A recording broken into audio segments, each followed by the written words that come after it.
Глава республики Айсан Николаев призвал региональные компании внести вклад в борьбу с коронавирусной инфекцией. Откликнулись ЕТЭК, Селекдар, Полиметалл и Тарынская золоторудная компания. В общем, они направили 72 миллиона рублей. Подробности далее.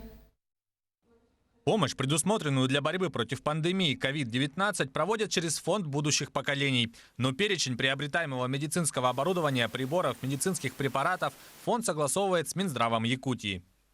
Нам помогли Якутская топливно-энергетическая компания, и к нам они предоставили рентгенаппарат, который является для обследования больных пневмонией. И там на 3 рабочих места аппарат цифровой, и в этом аппарате очень хорошо будет видно поражение легких, страдающих пневмонией или коронавирусной инфекцией.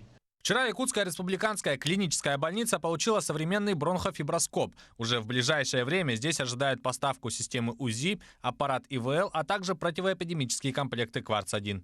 К нам предоставлен видеобронхоскоп, который актуален в настоящее время для исследования наших пациентов с пневмонией на фоне коронавирусной инфекции, которые в большинстве случаев коронавирус вызывает вирусную пневмонию.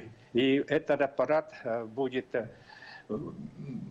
пользоваться для диагностики, постановки диагноза наших пациентов. Деньги, выделенные промышленными компаниями на борьбу с коронавирусной инфекцией, в первую очередь будут использованы на покупку современного медицинского оборудования. Так, в ближайшее время дополнительной техникой будут оснащены Республиканская клиническая больница номер 3, Республиканский центр по профилактике и борьбе со СПИДом, а также Алданская центральная районная больница. Юрий Осипов, Михаил Неустроев, Якутск.